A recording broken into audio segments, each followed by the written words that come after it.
اس کے بعد چونکہ مولانا کا نمبر بہت پیچھے تھا، لیکن ان کو میں نے جان بوجھ کر آگے لیا ہوں۔ ان کے پاس ان کو جو ٹاپک دیا گیا ہے موجودہ حالات میں تعلیم کی اہمیت، اس کے اوپر جو ہے ہمارے شہر کے عزیز عزیز مولانا محمد علی قریشی صاحب جو ضلعی معین جنرل سیکرٹری بھی ہے، تو میں ان سے گزارش کروں گا کہ وہ 5 سے 7 منٹ میں اپنی بات رکھے، برائے مہربانی۔ السلام علیکم ورحمۃ اللہ وبرکاتہ۔ اعوذ باللہ من الشیطان الرجیم، بسم اللہ الرحمن الرحیم۔ محترم حضرات، وقت بہت تنگ ہے اور بہت زیادہ بات سمجھانی۔ ایک بات ذہن میں رکھ لو، اس وقت جمعیت العلماء ہند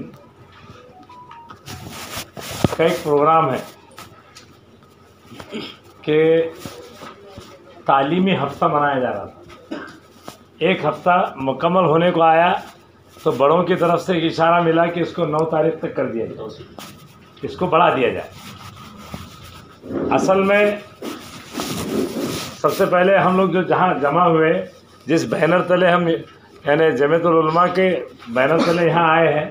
جمعیت العلماء اصل ایک ایسی جماعت ہے جو 1919 میں یعنی آج سے 102 سال پہلے ہمارے بزرگوں نے قائم کیا،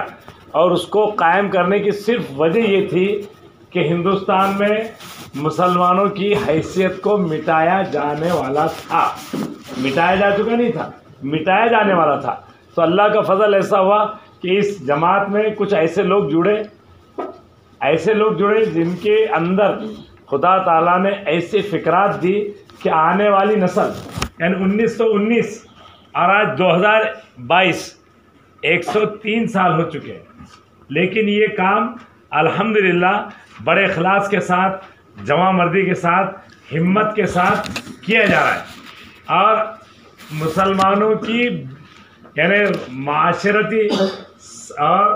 تعلیمی اعتبار سے، ہر اعتبار سے اس میں گائیڈ لائن دی جاتی ہے۔ کیوں کہ جماعت خالص مسلمانوں کے ہت میں ہے، اور اس میں وہی لوگ جڑتے ہیں جن کو اللہ قبول کرتے ہیں۔ ذہن میں رکھ لو،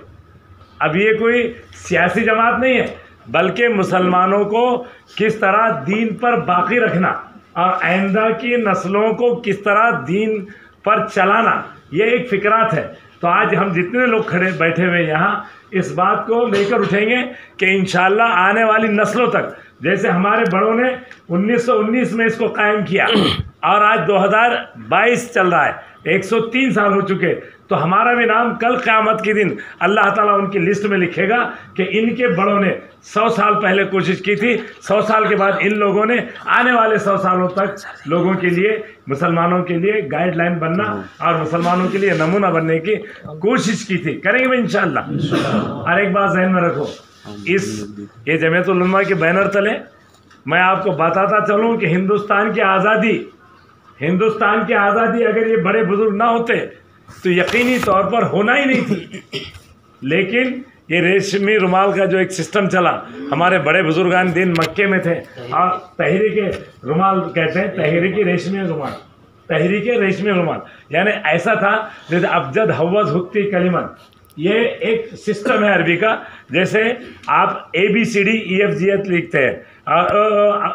یہ جو مراٹھی کی جو 12 کھڑی جس کو بولتے ہیں ہم، تو عربی کی ایک 12 کھڑی ہے اور اس کے نمبر ہوتے ہیں۔ تعویذات والے حضرات اس کو جانتے ہیں کہ اس میں جیسے 1 2 3 5 15 کا ادھر سے جوڑنا، ادھر سے جوڑنا، تو ایک سسٹم ہے۔ جیسے ہم 786 لکھتے ہیں مثال کے طور پر، تو 786 کا ترجمہ یہ ہے بسم اللہ الرحمن الرحیم، ایک اشارہ ہے، سمجھ رہے بات کو؟ تو ایسی آنکڑوں کی ایک زبان علماء کرام نے نکالی، اور وہ ایک رومالوں پہ لکھے دیتے تھے اور وہ سمجھ لیتے کہ کیا خط ہے، اور اگر زبان سے بولتے تو جیلوں میں جانا پڑتا تھا۔ تو بتانے کا مقصد یہ ہے کہ آج کے دور میں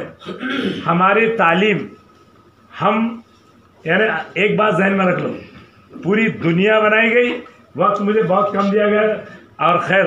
آئندہ میں پھر آپ سے گزارش کروں گا کہ وقت زیادہ لگا تو بات اگر یعنی ذہن کو بنانے کی ہے تو اس میں کوئی حرج نہیں رہتا۔ بتانے کا مقصد یہ کہ جب اللہ تعالیٰ نے دنیا بنائی دنیا کو بنانے کا مقصد نبی کو پیدا کرنا تھا، وہ بھی ہمارے نبی کو، حضرت محمد مصطفیٰ صلی اللہ علیہ وسلم۔ اب اس میں جب نبی بنائے گئے تو پہلا لفظ اقرا کا تھا۔ نبی جب بنائے گئے یعنی نبوت ملی، 40 سال کے بعد ہی ہر چیز یعنی نبوت ملی، تو پہلا لفظ جو آسمان سے اترا اس کا نام کیا تھا بھائی؟ بولو زور سے، اقرا، پڑھ۔ جب خدا تعالیٰ نبی کو پیدا، جس کے لیے دنیا بنائی گئی اور جس کو پیدا کرنے کا مقصد دنیا میں اتارنا تھا اور اس کو نبوت دینا تھا، وہ نبی صلی اللہ علیہ وسلم کو نبوت دینا تھا، تو پہلی نبوت کا پہلا لفظ کیا ہے بھائی؟ اقرا، پڑھ۔ اب ہمارے اندر آج ہندوستان میں آج ہم بول رہے ہیں ہم نے بہت ترقی کر لی، ترقی کرے یقینی طور پر، لیکن جو تعلیم کی ترقی ہے، اصل تعلیم کی ترقی دین کی تعلیم ہے، دماغ میں بٹھا لو، اصل تعلیم کی ترقی دین کی تعلیم۔ یہ دنیاوی تعلیم تو صرف ذرائع ہے، ذرائع معاش ہے، ذریعہ معاش ہے، اور دین کی تعلیم اللہ اور بندے کے درمیان تعلق کا معاش، یعنی اللہ اور بندے کے درمیان ایک تعلق ہوتا، دین کی تعلیم آئیں گی تو اللہ کے درمیان اور بندے کے درمیان یعنی ایک تعلق ہوگا۔ تو یہ جو مہم چلائی جا رہی، تو اس کا مقصد میں نے پہلے بولا، اللہ جس کو چاہتے ہیں اپنے دین کے لیے قبول کرتے ہیں، 70 مرتبہ اس کی طرف نگاہ ڈالتے، اس کے بعد توفیق دیتے کہ جب تو دین کا کام کر۔ اب وہ ہر لائن سے، اب یہاں پر تعلیم کی لائن سے اگر آج کا نوجوان یہ ٹھان لے کہ آنے والی نسل انشاءاللہ العزیز ہماری ہر اعتبار سے، اس کے بغل میں قرآن بھی ہوگا اور ایک طرف قانون کی کتاب بھی ہوگی، لیکن یہ قرآن پہلے قرآن کی سنے گا اور اس کے بعد قانون کی سنے گا۔ یہ تعلیم بیداری لانا ہے، اور یہ مقصد یہ ہے کہ ہر گھر میں ہمارے پاس کتنے بچے ہیں، کتنے پڑھ رہے ہیں، کتنے پڑھ چکے ہیں، کتنے پڑھنے والے ہیں، اس کا ایک سسٹم بنانا ہے۔ یہ جو فارم آپ کو جو تقسیم کیا گیا اس میں یہ نوجوان جتنے ہیں پورے گاؤں کا سروے کر کے ہمارے بڑوں نے یہ بتایا کہ اس کو ضلع میں جمع کریں گے، اور ہم کو معلوم پڑے گا کہ ہمارے پاس ابھی اس وقت جاہل کتنے ہیں اور تعلیم والے کتنے ہیں۔ تو بھئی اقرا کا معنی یہ ہے کہ دنیا بنائی گئی، اور دنیا جس کے لیے بنائی گئی اس کو کہا جا رہا ہے پڑھ۔ اب ہم ان کے کون ہیں بھائی؟ بولو کون ہیں ہم؟ امتی ہے۔ تو آج سے سب یہ ارادے کر لو کہ انشاءاللہ ہم پورے گاؤں کے ہر محلے میں، ہر گھر میں کتنے بچے ہیں، کتنے تعلیم یافتہ ہے، کتنے بے روزگار ہے، یعنی تعلیم سے وہ ہے، تو ہم اس کی کوشش کریں گے، اور مقصد یہی ہے۔ یہ مقصد میں جو بھی لوگ جڑیں گے انشاءاللہ حدیث میں آتا کہ اللہ کے کام کی مدد کرنے والے کو اللہ کبھی برباد نہیں کرتے، اس کو آباد ہی کرتے ہیں۔ اور اگر آپ کو آباد رہنا ہے تو تعلم دین اس کے ساتھ آپ کو جڑنا پڑے گا۔ کریں گے بھائی انشاءاللہ سب، اللہ عمل کی توفیق عطا۔